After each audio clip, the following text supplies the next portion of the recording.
आप देख रहे हैं सौगंध टीवी, सौगंध वतन की। दोस्तों, करगिल दिवस के मौके पर रक्षा मंत्री राजनाथ सिंह ने दिया सनसनीखेज बयान। क्या रूस और यूक्रेन की राह पर जा रहा है भारत?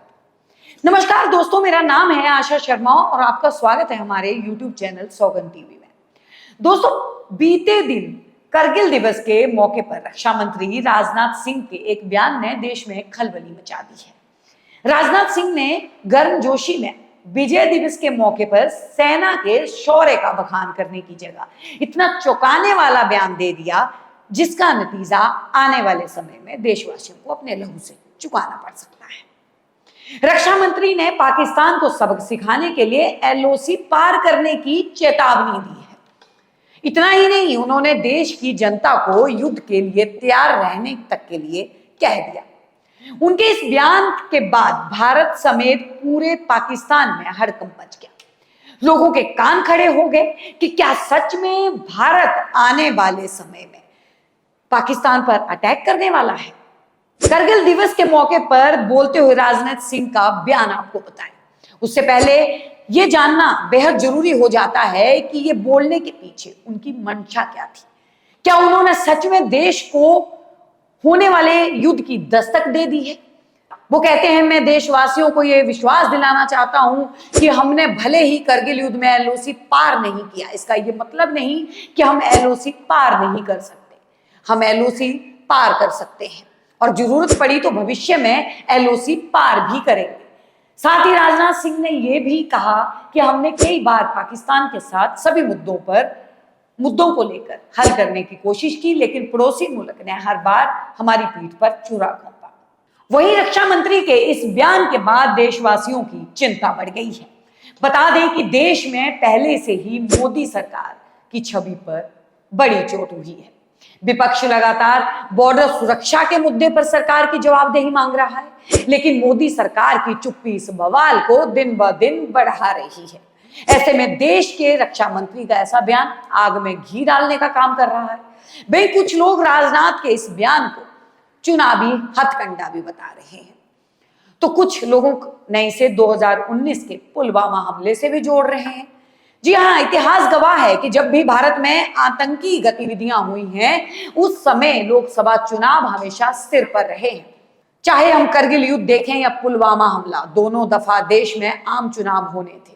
राजनीतिक पार्टियां सियासी रोटियां सेकने के लिए अक्सर देश के जवानों के बलिदान की परवाह नहीं करती, क्योंकि सत्ता की भूख और बॉर्डर की सुरक्षा में चूक हर बार देश को ऐसी परिस्थिति में झोंक रही है। 14 फरवरी 2019 पुलवामा हमले की बात करें तो यह भारत के उन काले दिनों में से एक था जब देश का इंटेलिजेंस सिस्टम पूरी तरह फेल साबित हुआ।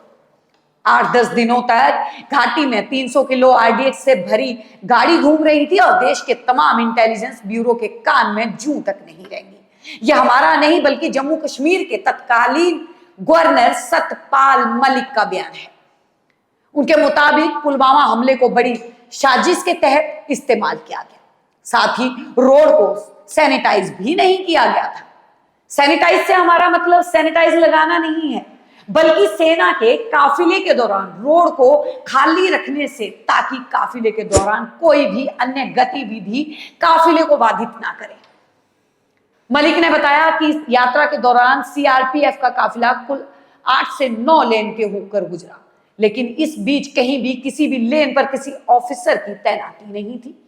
इस चौंकाने वाले खुलासे के बाद सत्यपाल मलिक ने बताया कि वो आज भी इसका जिम्मेदार खुद को और मोदी गवर्नमेंट को मानते हैं। उन्होंने तमाम मीडिया चैनल्स के इंटरव्यू में इस बात का जिक्र भी किया है। उन्होंने कहा कि उन्हें नहीं याद 900 CRPF का इतना बड़ा काफिला आखिरी बार कब सड़कों के रास्ते से गुजरा था। मलिक का कहना है कि जवानों ने देश के गृह मंत्रालय में 5 एयरक्राफ्ट की अनुमति मांगी थी, लेकिन केंद्र ने उनके इस अनुरोध को नहीं माना। और तो और हमले के बाद सतपाल मलिक ने यह भी खुलासा किया कि प्रधानमंत्री मोदी ने पर्सनल कॉल करके उन्हें पुलवामा के बारे में कुछ भी बोलने से मना कर दिया था। एक तरफ जहां देश का जवान तिल तिल अपने शौर्य का परिचय और देश के प्रति अपने प्राणों की आहुति दे रहा था, वहीं पे पीएम मोदी हमले में दौरान उत्तराखंड के जिम कॉर्बेट में नेशनल पार्क में फोटो शूट करा रहे थे। मलिक ने अपने इंटरव्यू में कहा कि उन्होंने भारत सरकार से कहा था कि यह हादसा हमारी वजह से हुआ है, लेकिन प्रधानमंत्री और एनएसए डोभाल ने उन्हें इस पूरे मुद्दे पर चुप रहने को कहा और कोई भी पब्लिक इंटरव्यू देने से मना कर दिया, जिसके बाद इस पूरे हादसे को चुनावी रंग दिया गया और 2 हफ्ते के भीतर भारतीय सेना ने भारत सरकार के आदेश पर पाकिस्तान पर इस सर्जिकल स्ट्राइक की घटना को अंजाम दिया, जिसका फायदा चुनाव में सीधे तौर पे मोदी सरकार को हुआ और वो 303 सीटें जीतकर दूसरी बार देश में प्रधानमंत्री बने। आपको क्या लगता है, क्या सच में पुलवामा हमला मोदी सरकार का एक चुनावी षड्यंत्र था? आप अपने विचार कमेंट में साझा कर सकते हैं, क्योंकि राजनाथ सिंह के बयान से तो फिलहाल यही लगता है कि वो कह रहे हैं कि हमारी सरकार ने सेना को सीमाओं की रक्षा के लिए खुली छूट दे दी है। सरकार की राजनीतिक इच्छा शक्ति पिछले कुछ वर्षों में मजबूत हुई है और सरकार सेना के साथ मजबूती के साथ खड़ी है। बता दें कि ज्यादातर ऐसे बयान तब दिए जाते हैं जब कोई देश की युद्ध के दौर में या युद्ध के तैयारी कर रहा हो। शायद राजनाथ सिंह अपनी लोकसभा सीट बचाने के लिए ऐसा बोल रहे हैं, पर निजी स्वार्थ के चलते जवानों के बलिदान की परवाह ना करना कहां तक सही है। बता दें कि पाकिस्तान सीपीईसी देशों का हिस्सा है, जिसमें भारत का कट्टर प्रतिद्वंदी चीन भी शामिल है।